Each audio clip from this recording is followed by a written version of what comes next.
Dans le cadre du plan de relance, le gouvernement veut encourager les placements dans les PME françaises. Bonjour Laurent Saillard. Bonjour David. Journaliste au magazine Le Revenu, est-ce que l'investisseur peut y trouver avantage? Parce qu'il y a un nouveau label, le label Relance du gouvernement, et je me dis que ce label, il n'est pas très connu, quoi. Alors effectivement, on en a moins parlé dans le sillage du plan de relance. Il y a ce label qui a été lancé par le ministère de l'économie, comme vous l'avez rappelé. Alors il est attribué au support de placement qui au fond s'engage à soutenir les fonds propres des PME françaises et des entreprises de taille intermédiaire, les ETI. Bon, et quel est son rôle alors à ce label? Écoutez, je crois que d'abord, le ministère a voulu mobiliser l'épargne dormante. Vous savez, David, que l'épargne des ménages français accumulée depuis mars 2020, elle a dépassé la centaine de milliards d'euros. C'est une épargne forcée d'abord, du fait des périodes de confinement. C'est aussi une épargne de précaution, par peur de l'avenir. Donc face au choc économique de la crise sanitaire, bien sûr, le gouvernement aimerait bien alléger ce bas de laine qui est peu productif, c'est vrai, et l'orienter vers les secteurs d'activité qui en ont besoin. Donc l'objectif, au fond, c'est de permettre un peu, en tout cas du point de vue de Bruno Le Maire, à ceux qui le souhaitent, de participer concrètement à la relance et au renforcement de la situation financière de nos entreprises, tout en diversifiant leur épargne. Alors, ce label, il n'est pas sorti, il n'est pas tombé du ciel, il a été élaboré avec des fédérations d'entreprises, il a été élaboré avec des fédérations d'épargnants, aussi avec des associations professionnelles du secteur financier, comme par exemple l'association de la gestion France pour la gestion française, l'AFG, l'association française de la gestion, pardon, et il y a un calendrier de mise en œuvre précis face à l'urgence. Donc les fonds, en gros, qui ont le label, ils doivent recueillir des souscriptions auprès d'investisseurs, qu'ils soient d'ailleurs institutionnels ou particuliers, jusqu'en 2022. L'idée, c'est de faire vraiment quand on en a besoin. Et vous voyez que là, sont visés notamment tous ces fonds qui financent du non-coté. D'ailleurs, il y a une souplesse, puisqu'en fait, eux, ils peuvent... Quand ils sont éligibles, ils peuvent lever des capitaux, même si cette levée de capitaux, en fait, elle a démarré avant qu'ils obtiennent le label. Bon, quels sont pour le coup, les supports qui sont éligibles? En fait, il y a plusieurs types de placements en fait qui peuvent postuler, et la plupart d'ailleurs peuvent être souscrits en fait dans des supports d'épargne grand public. En gros, je dirais que tous ces fonds labellisés, ils vont se répartir en trois catégories. Les plus nombreux, c'est justement les supports grand public. En fait, ce sont on va dire, c'est plus d'un grand tiers. C'est surtout des fonds existants qui sont investis dans des valeurs cotées et dont un certain nombre sont bien connus des épargnants et de vos internautes. Ce sont des gestions, notamment des sociétés de gestion indépendantes, donc ils peuvent être souscrits dans des supports d'épargne classiques, le compte titre, le PEA, le PEA-PME, le plan d'épargne retraite, l'assurance vie ou même l'épargne salariale. Après, vous avez deux autres catégories qui sont plus pour le non-coté, ce qu'on appelle donc le capital investissement, et lorsque notamment ces supports-là sont en cours de levée de fonds. Alors il y a ceux qui sont réservés aux investisseurs professionnels, mais il y a aussi tous ceux qui sont pour les investisseurs non professionnels et que les épargnants connaissent bien, parce que dedans, il y a notamment les fameux FIP, FCPI qui ont un avantage fiscal à l'entrée. Alors, en gros, vous voyez quand même, David, que le point commun de ces trois familles de fonds, c'est que donc elles sont fortement investies dans des PME et des ETI françaises, y compris les SICAV, les SCP en valeur cotée dont je vous parlais, dont d'ailleurs l'actif moyen doit comprendre plus de 40% dans cet univers des PME françaises. Et alors avec aussi une cohérence, on va dire, territoriale, c'est-à-dire que notamment tout ce qui est dans le capital investissement, l'idée c'est qu'il y ait une implantation dans les grandes régions françaises, qu'on investit dans les entreprises de Bretagne, de Nouvelle-Aquitaine, de la région sud de Provence-Alpes-Côte d'Azur, par exemple. Et puis enfin vous avez aussi quand même des véhicules qui sont vraiment, alors là pour le coup, que pour les professionnels, des fonds de financement spécialisés ou ce qu'on appelle des fonds d'investissement alternatifs, les FIA. Là c'est vraiment que pour les institutionnels. Oui, mais il y a des critères quand même qui sont requis, rassurez-moi.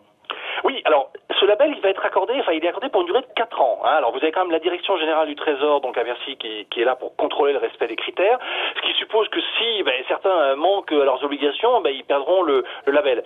Alors, pour l'obtenir, ce label, en fait, les fonds doivent investir au moins 30% de leur actif dans les sociétés dont le siège social est implanté en France et au moins 10% justement, très spécifiquement, dans des TPE, des PME, des ETI, qu'elles soient cotées ou pas.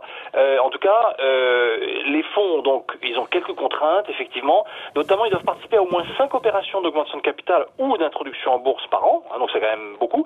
Et puis, surtout, ils doivent mobiliser rapidement l'argent collecté, parce que l'idée, c'est de faire vite et quand c'est nécessaire et quand ça peut peut être utile.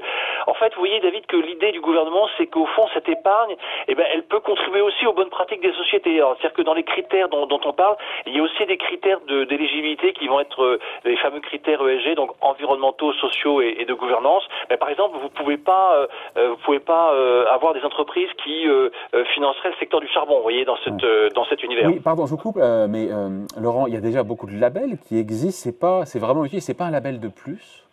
Oui, alors c'est un peu le risque, c'est qu'en fait ce label relance, il est cumulable avec ceux qui existent déjà dans l'investissement durable.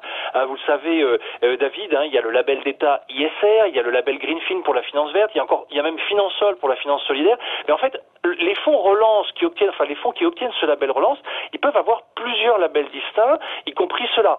Alors, le ministère de l'économie, lui, dit que en fait, pour lui, ces labels ne poursuivent pas les mêmes objectifs, sont donc pas concurrents, ils sont plutôt complémentaires. Mais simplement, on a remarqué qu'effectivement, si vous avez déjà un label ISR ou Greenfin ou Finansol, par exemple, pour ceux que j'ai cités, il semblerait que ça vous aide, ça facilite, on va dire, l'obtention du label relance. Bon, et donc il y a vraiment un intérêt pour l'épargnant, pour le coup. Je dirais, l'intérêt est limité.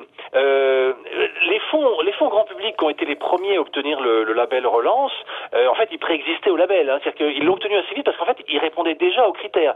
Donc en fait, c'est pas le label qui va les rendre plus performants ou qui les a rendus plus vertueux. Mais on comprend évidemment aisément les atouts du dispositif pour les entreprises qui vont du coup avoir de l'argent frais, pour les pouvoirs publics qui jouent leur rôle, et puis aussi pour les distributeurs de produits financiers parce que ça les aide effectivement à donner de la visibilité à ces produits. Pour l'épargnant, l'intérêt est moins évident. Alors, ce qui est sûr, c'est que le label relance, il va contribuer à une plus large notoriété des fonds qui l'ont obtenu. L'idée du gouvernement, si vous voulez, David, c'est qu'au fond, on indique aux épargnants, finalement, la finalité de leur placement. Vous voyez, parce que là, quand vous êtes dans un fonds qui a le label relance, vous allez contribuer à sauver des sociétés qui sont en situation difficile à cause de la crise, vous allez financer des entreprises innovantes, créer des emplois, etc. Finalement, le gouvernement s'est dit, on va répondre à l'exigence croissante de l'épargnant, et ça, c'est réel, effectivement, qui veut donner du sens à son épargne, à ses placements. Donc, par exemple, avec le label relance, en fait, souvent, vous allez encourager des PME françaises, et souvent des PME françaises qui sont elles-mêmes socialement responsables. Est-ce qu'indirectement, il y a une forme de garantie? Oui, alors là, faut pas trop rêver. Il y a quand même effectivement une garantie, mais qui est restreinte. En fait, parce que quand vous avez le label relance, mais ça c'est plus pour les fonds qui sont dans le non-coté, vous avez accès au dispositif de garantie en fonds propres de BPI France, la Banque publique d'investissement, qui l'accorderait, dit-on, jusqu'à 1 milliard d'euros d'investissement, mais ça c'est pour le global. Donc, est-ce que ça voudrait dire que les sociétés en portefeuille bénéficieraient indirectement de l'appui de l'État, qui n'a pas l'appui de l'État en ce moment en même temps, mais en tout cas, pour le souscripteur, il va pas être partiellement protégé d'une perte en capital. Le mécanisme de garantie ne semble pas aussi limpide. On attend d'ailleurs des précisions. Ce qui est sûr en plus, c'est qu'il ne joue que pour les fonds de capital investissement et justement à l'exclusion de ceux qui ouvrent droit à un avantage fiscal à l'entrée, comme les FIP et les FCPI. Donc ça limite quand même sa portée. Moi, je crois que ce qu'il faut rappeler surtout, c'est que il s'agit de placements risqués. Dans tout placement risqué, l'essentiel, c'est bien de se dire que la rémunération qu'on peut espérer ne fait pas disparaître le risque. Bon, quelques exemples. On finit là-dessus. Quelques exemples quand même. Oui, alors des exemples. Alors, vous savez, le ministère a fait un petit point mi-décembre, fin décembre. Et on avait dépassé le niveau des 100 fonds labellisés. C'est un petit peu ça qui avait attiré notre attention. Ce chiffre, il continue d'augmenter. Bon, c'est pas n'importe quoi parce qu'en fait, on est déjà à plus de 11 milliards d'euros d'encours. Ça ferait à peu près même 15 milliards d'euros si vous incluez les encours qui sont ciblés par les levées de fonds de fonds de capital investissement. Alors, dans cet univers, vous avez en fait des spécialistes. Dans le capital investissement, vous avez des gens comme ID Invest, comme Next States, comme Calao Finance. Et puis du côté des SICAV et des FCB, vous avez les sociétés de gestion indépendantes qui sont très typiques, avec des gestions très typées, la financière d'échiquier, Moneta, Asset Management, Mirova, etc. Donc voilà. Donc comment investir pour la bonne cause avec ce label relance. Avant de se quitter, Laurent, évidemment, la couverture. Qu'est-ce qu'on peut lire ce week-end dans le revue Hydrogène, des valeurs promises un bel avenir, ok. Oui, Maison du Monde, on avait la patronne qui était chez nous en début de semaine.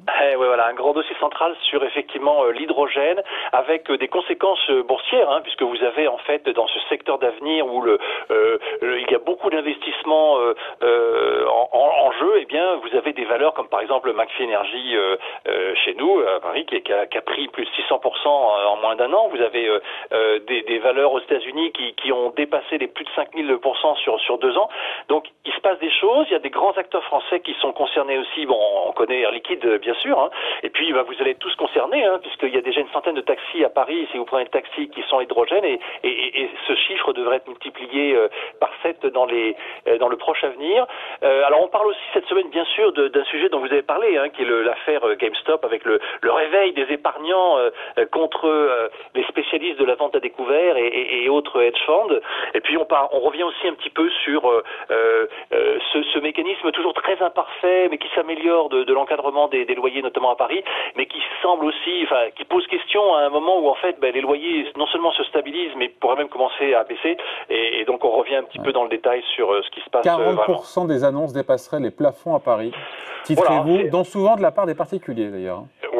Oui, tout à fait. Alors il faut voir que ce chiffre, quand on le regarde dans le temps, puisque depuis que le mécanisme existe, on voit qu'il a quand même tendance à diminuer. Enfin, ça fait toujours effectivement un chiffre important. Alors, il y a quelques précautions à prendre. Être sûr que le bailleur en fait n'utilise pas le mécanisme du complément de loyer. Donc, faut regarder d'un peu plus près pour être sûr de ce chiffre. Mais enfin, ça reste en tout cas un sujet qui va évoluer par lui-même parce que les loyers actuellement, ils devraient se stabiliser, voire même plutôt se calmer ou un peu baisser. Donc, voilà. Je sens que vous avez écrit un papier là-dessus. Mon petit doigt me dit que vous avez écrit un papier là-dessus. Hein. Voilà, tout à fait. Merci, donc à lire ce week-end tranquillement dans le Revenu. Merci Laurent. Merci bon David. Week-end, bye.